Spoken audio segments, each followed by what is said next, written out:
व्यवस्था विवरण की किताब, व्यवस्था विवरण की किताब, उसका 4 अध्याय और उसके 9वें पद को पढ़ देंगे जिसको भी मिल जाए। व्यवस्था विवरण की किताब, उसका 4 अध्याय और उसके 9वें पद को पढ़ देंगे। है? ये अत्यंत आवश्यक है कि तुम अपने विषय में सचेत रहो। हम लोग किसके विषय में सचेत रहते हैं? दूसरों के विषय में। हम लोग सचेत रहते हैं किसके विषय में? दूसरों के विषय में। दूसरों के घर में क्या हो रहा है, हमारी तीसरी आंख वहां लगी होती है, हमारे तीसरे कान वहां लगे होते हैं। हम दूसरों के विषय में सचेत रहते हैं, दूसरा क्या कर रहा है। मगर बाइबल मुझसे और आज आपसे बात करने के लिए आज उपस्थित हुई है यहां पर, और वो कह रही है नहीं, पहली पद, ये अत्यंत आवश्यक है। अगर आवश्यक नहीं होता तो शायद बाइबल तुमसे नहीं कहती। ये आवश्यक है। अगर तुम्हें जहां से तुम आए हो, तुम पिता का अंश बनकर इस पृथ्वी पर आए हो और तुम पिता का अंश बनकर परमेश्वर के पास जाओगे। अभी हम किसी से पूछे, बहन कहां जाना पसंद करोगी? हाँ बोलो, स्वर्ग जाओगी कि नर्क जाओगी? स्वर्ग। मगर क्या स्वर्ग जाने के लिए आप तैयारी कर रहे हैं? नहीं कर रहे, नहीं कर रहे। यहाँ पे वचन कह रहा है ये अत्यंत आवश्यक है कि तुम अपने विषय में, पांचों उंगली मेरी तरफ है, एक भी उंगली में किसी की तरफ नहीं दिखा रही, तुम अपने विषय में सचेत रहो। क्या करना है? बेहोश नहीं रहना। ये नहीं कहना कि अरे हम तो सो रहे थे और अगला आकर हमको दारू पिला के चला गया, हम तो सो रहे थे, अगला हमारे साथ व्यभिचार करके चला गया, हम तो सो रहे थे। नहीं, लिखा है ये अत्यंत आवश्यक है कि तुम अपने विषय में, मैं तो अपनी तरफ इशारा करके बोलती हूँ, कि तुम अपने विषय में सचेत रहो। बाइबल में लिखा है सचेत रहो और प्रार्थना में लौलीन रहो, क्योंकि तुम्हारा मलयुग अनदेखी शक्तियों से है। कहां से व्यवहार करेंगे तुम्हें नहीं मालूम। अपने विषय में सचेत रहो। सचिन के बारे में, सचिन कहां जाता है मुझे क्या मतलब, मैं कहां जा रही हूं ये मुझे मालूम होना चाहिए। सचिन क्या कर रहा है, कैसे कमाई कर रहा है, मुझे क्या लेना देना। मैं कैसे कमाई कर रही हूं ये मुझे मालूम है। मेरा हिसाब परमेश्वर मुझसे पूछेगा, मुझसे सचिन का हिसाब नहीं पूछेगा। सचिन कहां जा रहा है वो मुझसे नहीं पूछेगा, वो सचिन से पूछेगा, मुझसे मेरा हिसाब पूछेगा। तुम कहां कहां गई, जहां जहां मैंने तुमको मना किया था तुम वहां वहां क्यों गई, जो जो काम मैंने तुमको करने को मना किए थे तुमने उन कामों को क्यों किया। अगर सचिन के विषय में मुझसे पूछे तो मैं सचिन के ऊपर सचेत रहकर अपनी आंखों को बिना झपकाए मैं सचिन की तरफ देखती रहूंगी। कहीं ऐसा ना हो कि मेरी आंख फड़के सचिन चुपके से कुछ कर जाए, क्योंकि मुझे हिसाब देना है। मुझे हिसाब मेरा देना है, मुझे हिसाब किसी और का नहीं देना। बाइबल कह रही है इसलिए अत्यंत आवश्यक है कि तुम अपने विषय में सचेत रहो। हाँ, और अपने मन की सही बड़ी चौकसी करो। बड़ी, जानते हैं मन की, क्यों नहीं लिखा हाथ की चौकसी करो, क्यों नहीं लिखा पैर की चौकसी करो, क्यों नहीं लिखा दिमाग की चौकसी करो, क्यों नहीं लिखा जबान की चौकसी करो? लिखा है तुम अपने मन की बड़ी चौकसी करो, क्योंकि बाइबल में लिखा है मन बड़ा चंचल होता है। पल में यहाँ, पल में वहां, पल में वहां, पल में वहां भागता रहता है। जैसे कल्पनाओं में ही मन हमारा व्यभिचार कर लेता है। किसी लड़की को देखा, हमने उसको एक्सरे आई से देखा। एक्सरे आई, एक्सरे समझते हैं ना आप लोग? आपका हाथ जाएगा अंदर की हड्डी हड्डी का वो बता देगा। ऐसे ही हमारा मन भी जो है किसी का पूरा एक्सरे आई से सर्वेक्षण कर लेता है। परमेश्वर का वचन कह रहा है तुम अपने मन की बड़ी चौकसी करो। कहाँ जा रहा है तुम्हारा मन? परमेश्वर कह रहा है अपना मन प्रभु पे लगा दो, मगर हम नहीं लगा पाते, हम नहीं लगा पाते। अगर हम प्रभु पर अपना मन लगाने लग जाए तो संसार जो है वो 99.9% जो है सुधर जाएगा। तुम अपने मन की चौकसी करो, कहीं ऐसा ना हो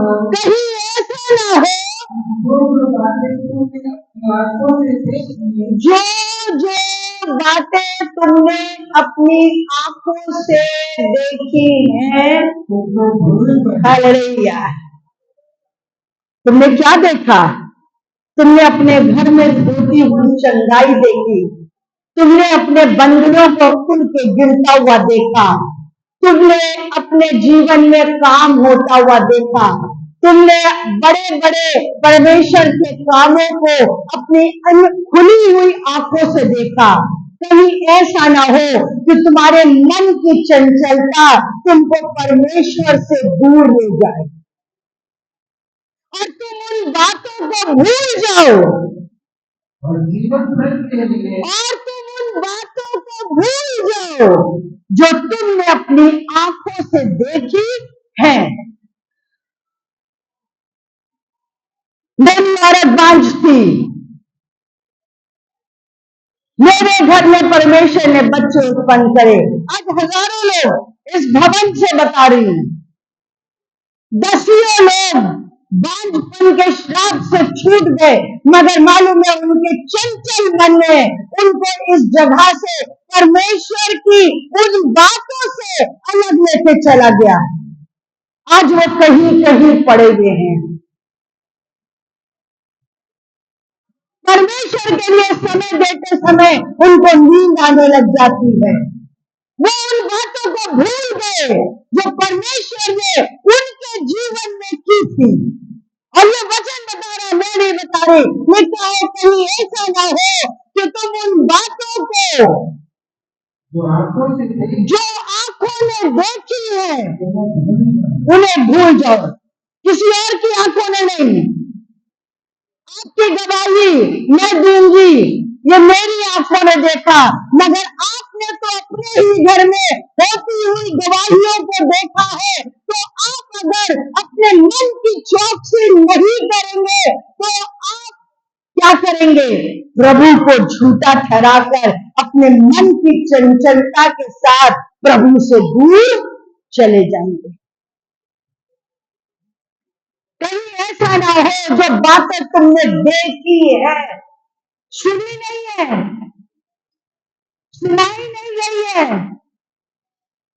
बताई नहीं गई है, तुमने देखी है। उन बातों को तुम भूल जाओ और फिर उसी गड्ढे में चले जाओ जहां से तुम निकाले गए थे।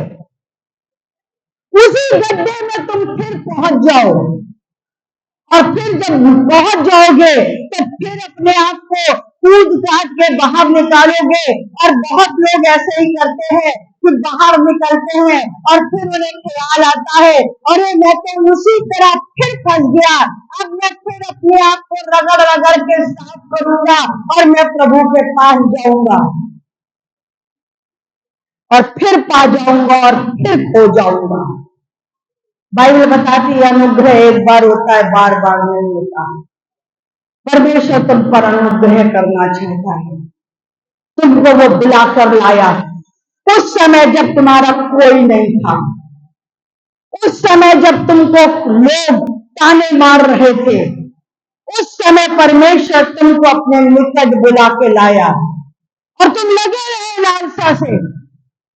मगर जब आज तुम सब कुछ पा गए, वो श्राप से तुम्हारी मुक्ति हो गई, अब तुमने अपने मन की बातें सुनी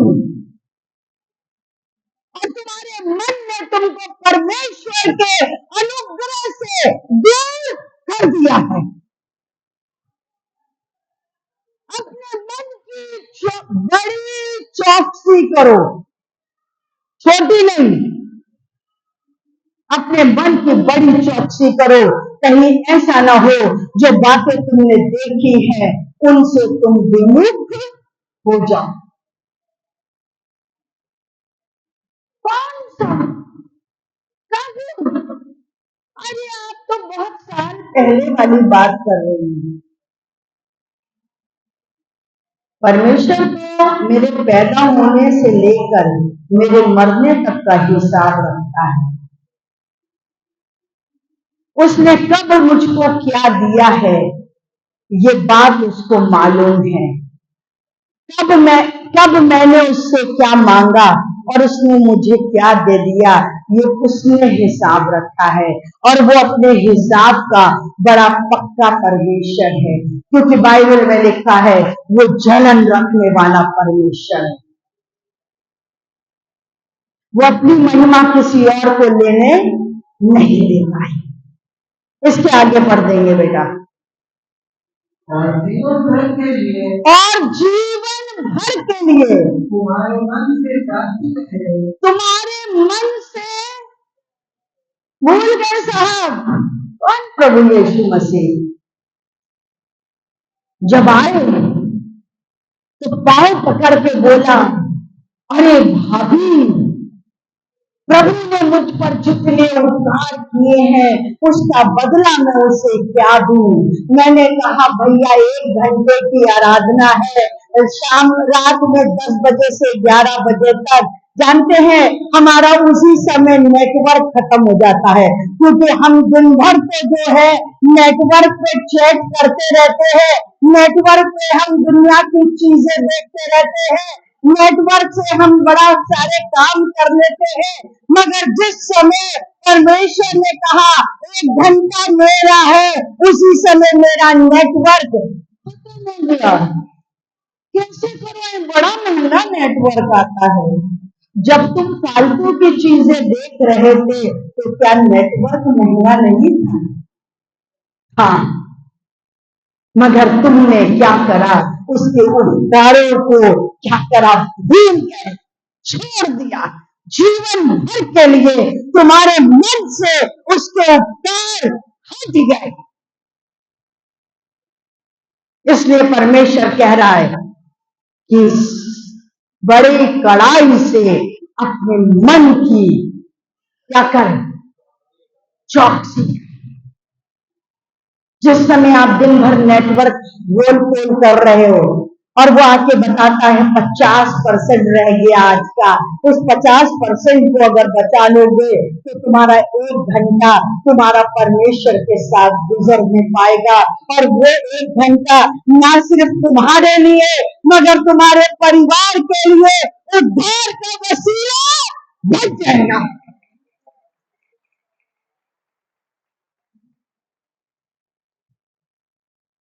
ऐसा ना हो कि तेरा मन दुनिया की लालसाओं में लगा रहे और परमेश्वर से दूर जाए। वो परमेश्वर जिसके सामने बैठकर मैं सब कुछ मांग सकता हूं, क्योंकि वो मेरा दोस्त है, क्योंकि वो मेरा दोस्त है। उसने कहा, अब से मैं तुम्हें दास नहीं कहूंगा, मगर मैं तुम्हें अब मित्र कहूंगा। और जब वो कहता है मित्र कहूंगा, तो हम उस 1 घंटे में शायद अपने मित्र से अपने दिल की सारी बातें कह सकते हैं, और मेरा मित्र सुन करके मेरे घर के अंदर आएगा और मेरे घर के हालातों को बदलने की ताकत भी।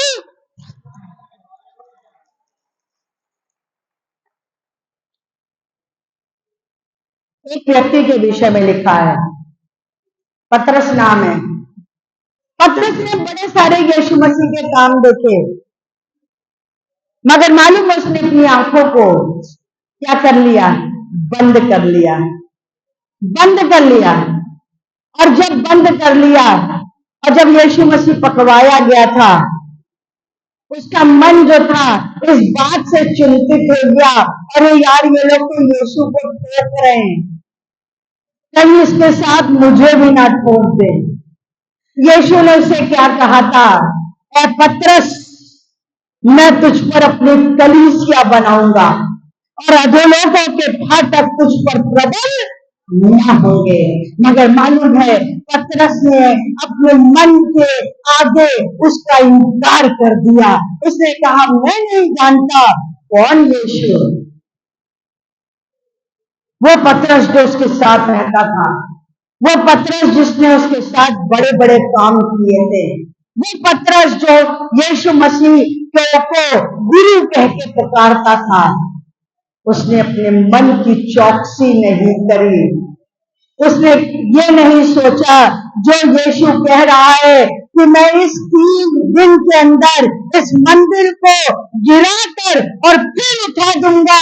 तो जब वो खुद अपने आप को उठा सकता है, तो क्या मुझे नहीं उठा सकता। मगर उसके बावजूद उसने अपने मन को कठोर करके कहा, मैं नहीं जानता। हम भी यही करते हैं, हम भी ये करते हैं, भैया ये कहां से मिला, तुम्हारी बेटी तो बीमार थी, ये कैसे ठीक हो गई। हम नहीं जानते। तुम तो नशेबाज थे, तुम्हारी दारू कैसे छूट गई, हम नहीं जानते।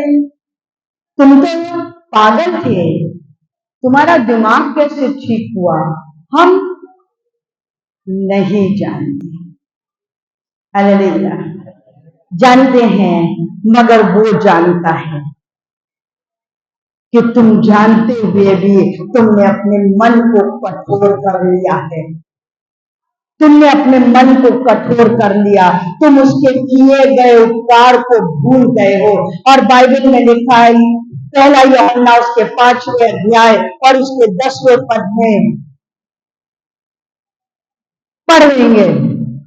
पहला यूहन्ना 5 अध्याय और इसके 10वें पद को, जो परमेश्वर के पुत्र पर विश्वास करता है वो अपने में गवाही रखता है, और जिसने उसकी गवाही नहीं दी उसने उसे झूठा ठहरा दिया, क्योंकि उसने क्या करा, अपने मन को कठोर कर लिया। उसने अपने मन को कठोर कर लिया, उसके किए हुए उपकारों को वो भूल गया।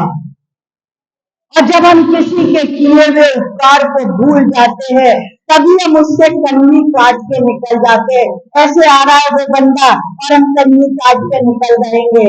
अरे वो रोकेगा, वो टोकेगा, हम कहेंगे कौन भैया? ओ अच्छा अच्छा अच्छा, सचिन भैया आप हैं भैया, थोड़ा जल्दी में थे, देखा नहीं था। क्यों? क्योंकि हम सचिन के उपकारों को भूल गए, हम परमेश्वर के उपकारों को भूल गए। इसलिए आज हम परमेश्वर से कन्नी काट कर निकल जाते हैं। हम ध्यान करना नहीं चाहते। जीवन भर के लिए हमारे मन से उसके काम निकल चुके हैं और वो कह रहा है, स्मरण रखो कि मैं तुम्हारे लिए कुर्बान हो गया हूं।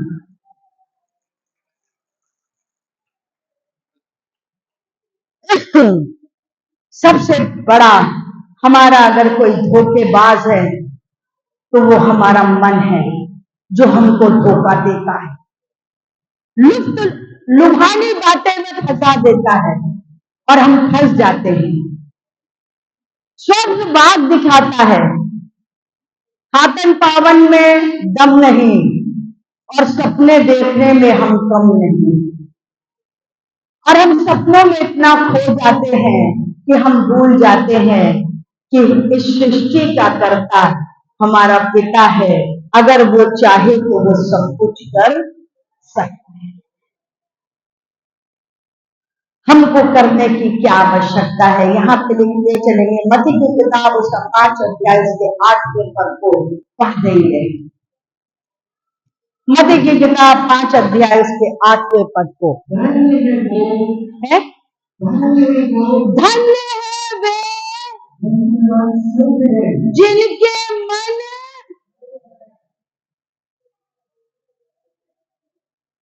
धन है वे। बाइबल में लिखा है, यदि तुम उसकी आज्ञाओं को मानोगे तो तुम मनुष्यों और परमेश्वर दोनों की दृष्टि में धन्य होगे।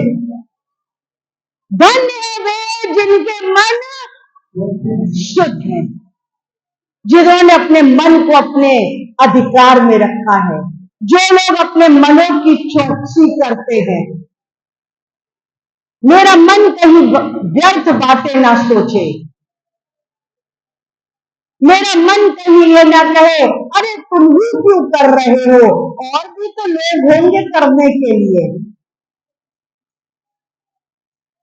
धन्य है वे जिनके मन शुद्ध है, क्योंकि वो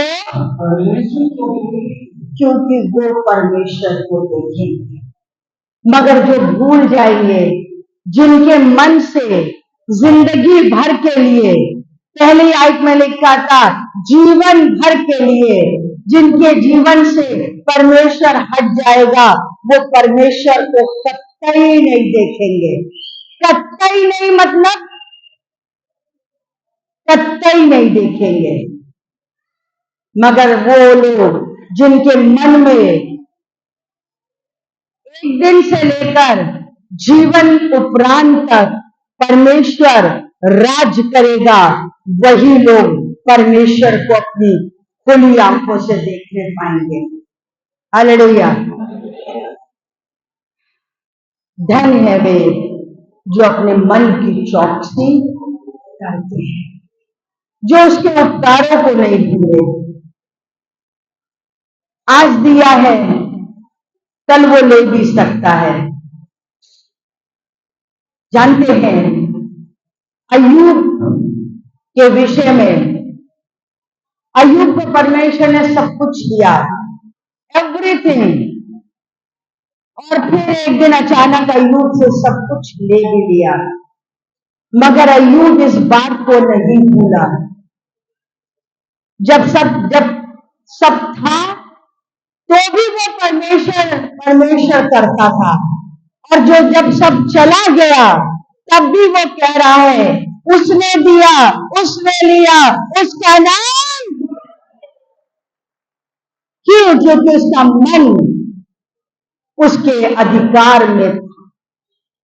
उसकी पत्नी कह रही थी, उसके दोस्त कह रहे थे सो जाओ, क्या जरूरत है 10 बजे रात की मीटिंग अटेंड करने के लिए, सुबह फिर काम पे जाना है।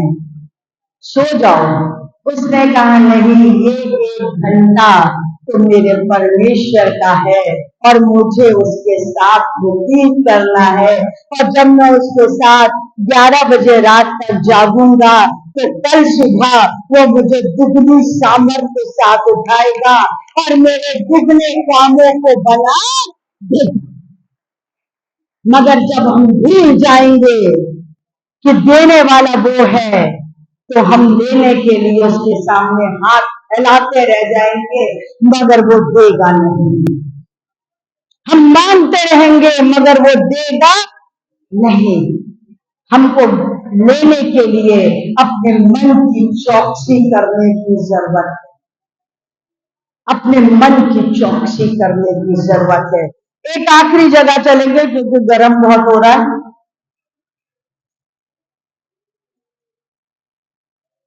यिर्मयाह की किताब उसका 17 अध्याय और उसके 8वें नहीं 9वें पद को।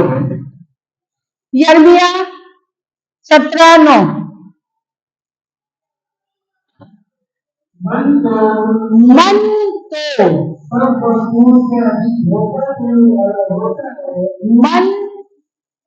पहले क्या था? अपने मन की क्या करो? चौकसी करो, मतलब पहरा बैठाल दो मन के ऊपर। कहाँ जा रहे हो? यहां तुम्हारा नहीं है। अब कह रहा है मन तो सब चीजों पर अधिक धोखा करने वाला है। मन किसी और का नहीं, किसी और का मन आपको धोखा नहीं देगा। आपका स्वयं का मन आपको धोखा देगा। और आपको अगर अपने मन को प्रभु में लगा दोगे, अगर अपने मन को प्रभु में लगा दोगे तो ये समझ लो कि प्रभु अपने बाड़े से तुम्हारे मन को बांध के रखेगा और तुम्हारा मन दाएं और बाएं मुड़ने ना पाएगा।